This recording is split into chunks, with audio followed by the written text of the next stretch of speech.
നമസ്കാരം. കലാകൗമുദി ഓൺലൈനിലേക്ക് സ്വാഗതം. വരുന്ന നിയമസഭാ തെരഞ്ഞെടുപ്പിൽ കോൺഗ്രസിൻ്റെ 5 എംപിമാരെങ്കിലും മത്സരിക്കുമെന്നുള്ള സൂചനയാണ് ഇപ്പോൾ ലഭിക്കുന്നത്.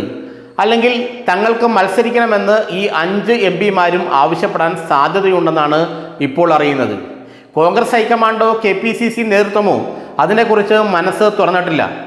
കേരളത്തിൽ അല്ലെങ്കിൽ ഇന്ത്യയിൽ തന്നെ ഏറ്റവും അധികം കോൺഗ്രസ് എംപിമാരുള്ള സംസ്ഥാനമാണ് കേരളം. 14 എംപിമാരാണ് കേരളത്തിൽ കോൺഗ്രസിനുള്ളത്. അതിൽ 5 എംപിമാരാണ് നിയമസഭയിലേക്ക് മത്സരിക്കണമെന്ന് ആഗ്രഹിക്കുന്നത്. അങ്ങനെ വന്നാൽ 5 ലോക്സഭാ ഉപതെരഞ്ഞെടുപ്പുകൾ 2026 തന്നെ നടക്കും.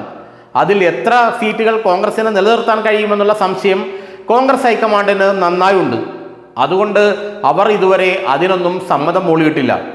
എന്നാൽ അടൂർ പ്രകാശ്, MK രാഘവൻ, ബെന്നി ബെഹനാൻ, കൊടിക്കുന്നിൽ സുരേഷ്, രാജ്മോഹൻ ഉണ്ണിത്താൻ തുടങ്ങിയ എംപിമാർ മത്സരിക്കാനുള്ള തയ്യാറെടുപ്പിലാണെന്നാണ് കോൺഗ്രസ് നേതാക്കൾ പറയുന്നത്.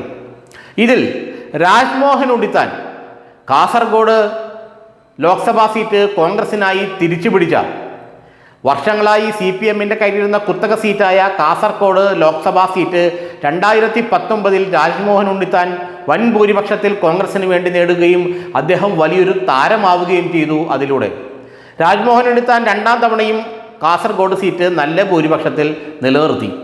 എന്നാൽ അദ്ദേഹം നിയമസഭയിലേക്ക് മത്സരിക്കാൻ ആഗ്രഹിക്കുന്നു എന്നാണ് ഇപ്പോൾ അറിയാൻ കഴിയുന്നത്. കാസർഗോഡ് ജില്ലയിലെ ഉദുമ സീറ്റിൽ നിന്നും നിയമസഭയിലേക്ക് മത്സരിക്കാനാണത്രേ രാജ്മോഹൻ ഉണ്ണിത്താൻ ആഗ്രഹിക്കുന്നത്. ഇത് അദ്ദേഹം നേതൃത്വത്തെ അറിയിച്ചു എന്നുള്ള സൂചനയും നമുക്ക് ലഭിക്കുന്നുണ്ട്. കഴിഞ്ഞ ലോക്സഭാ തെരഞ്ഞെടുപ്പിൽ രാജ്മോഹൻ ഉണ്ണിത്താന് ഏറ്റവും അധികം ഭൂരിപക്ഷം ലഭിച്ചത് ഉദുമ സീറ്റിൽ നിന്നാണ്.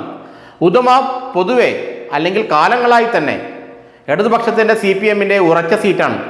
1987 കോൺഗ്രസിൻ്റെ KP കുഞ്ഞിക്കണ്ണൻ ജയിച്ചതിന് ശേഷം ഉദുമയിൽ നിന്നും മറ്റ് കോൺഗ്രസ് നേതാക്കളാരും നിയമസഭയിൽ എത്തിയിട്ടില്ല. എന്നാൽ ഇത്തവണ താൻ മത്സരിച്ചാൽ ഉദുമ സീറ്റ് ഉറപ്പായിട്ടും തിരിച്ചു പിടിക്കാൻ കഴിയുമെന്നും തനിക്ക് അവിടെ നിന്ന് വിജയിക്കാൻ കഴിയുമെന്നുമാണ് രാജ്മോഹൻ ഉണ്ണിത്താൻ പറയുന്നതെന്ന് ചില കോൺഗ്രസ് നേതാക്കൾ വ്യക്തമാക്കുന്നു. ഉണ്ണിത്താന് ഉദുമയിൽ നിന്ന് മത്സരിക്കണമെന്ന് അതിയായ താല്പര്യമുണ്ട്. ഉണ്ണിത്താനെ അവിടുത്തെ ജനങ്ങൾക്കും ഇഷ്ടമാണ്. കാരണം CPM കുത്തക മണ്ഡലമായ ഉദുമയിൽ നിന്നും അദ്ദേഹത്തിന് വലിയ ഭൂരിപക്ഷം കഴിഞ്ഞ ലോക്സഭാ തെരഞ്ഞെടുപ്പിൽ ലഭിക്കുകയുണ്ടായി. അതുകൊണ്ട് തന്നെ താൻ അവിടെ മത്സരിച്ചാൽ നിയമസഭയിലേക്കും പുഷ്പം പോലെ ജയിക്കുമെന്നാണ് ഉണ്ണിത്താൻ പറയുന്നത്. പൊതുവെ രാജ്മോഹൻ ഉണ്ണിത്താന് കാസർഗോഡ് ജനങ്ങൾക്കിടയിൽ ഒരു മതിപ്പുണ്ട്. ഉണ്ണിച്ച എന്നാണ് അവർ ബഹുമാനത്തോടെ ഉണ്ണിത്താനെ വിളിക്കുന്നത്. ഉണ്ണിച്ച എന്നാൽ ഉണ്ണിച്ചേട്ടൻ എന്നാണ് അർത്ഥം. പൊതുവെ കാസർഗോഡ് ഭാഗത്തുള്ളൊരു ഭാഷയാണത്. അങ്ങനെ തിരുവിതാംകൂറിൽ നിന്ന് തിരുവനന്തപുരത്ത് നിന്ന് കൊല്ലത്ത് ജനിച്ച് തിരുവനന്തപുരത്ത് ജീവിക്കുന്ന രാജ്മോഹൻ ഉണ്ണിത്താൻ ഒരു നിയോഗം പോലെയാണ് കാസർഗോഡ് മത്സരിക്കാനെത്തുന്നതും വലിയ ഭൂരിപക്ഷത്തിൽ അവിടെ നിന്ന് ലോക്സഭയിലേക്ക് വിജയിക്കുന്നതും. അങ്ങനെ അദ്ദേഹം ജനങ്ങളുടെ കണ്ണിലുണ്ണിയായി മാറുകയും ചെയ്തു. ഏതായാലും ഉദുമ സീറ്റിൽ നിന്ന് തനിക്ക് മത്സരിക്കാൻ കഴിഞ്ഞാൽ ആ സീറ്റ് ഉറപ്പായും കോൺഗ്രസിന് വേണ്ടി താൻ പിടിച്ചെടുക്കുമെന്നാണ് രാജ്മോഹൻ ഉണ്ണിത്താൻ പറയുന്നത്. എന്നാൽ കോൺഗ്രസ് ഹൈക്കമാൻഡ് ഇതിന് സമ്മതം മൂളിയിട്ടില്ല. KPCCയും ഇത് അംഗീകരിച്ചിട്ടില്ല. കാരണം തദ്ദേശ സ്വയംഭരണ സ്ഥാപന തെരഞ്ഞെടുപ്പിന് ശേഷമേ എംപിമാർ മത്സരിക്കണമോ വേണ്ടയോ എന്നുള്ള തീരുമാനം കോൺഗ്രസിനുണ്ടാവും.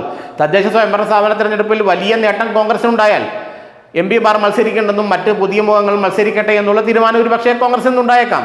എന്നാൽ തദ്ദേശ സ്വയംഭരണ സ്ഥാപന തെരഞ്ഞെടുപ്പിൽ വലിയ നേട്ടം ഉണ്ടായില്ല എങ്കിൽ ഉറപ്പായിട്ടും ഈ എംപിമാർ മത്സരിക്കേണ്ടി വരും. അല്ലെങ്കിൽ ആ സീറ്റുകൾ പിടിച്ചെടുക്കാൻ കഴിയില്ല. അങ്ങനെ വരുമ്പോൾ രാജ്മോഹൻ ഉണ്ണിത്താൻ ഉദുമയിൽ നിന്ന് മത്സരിക്കുമെന്നാണ് നമുക്കിപ്പോൾ മനസ്സിലാക്കാൻ കഴിയുന്നത്. ഇനി മനസ്സ് തുറക്കേണ്ടത് കോൺഗ്രസ് ഹൈക്കമാൻഡും KPCCയുമാണ്.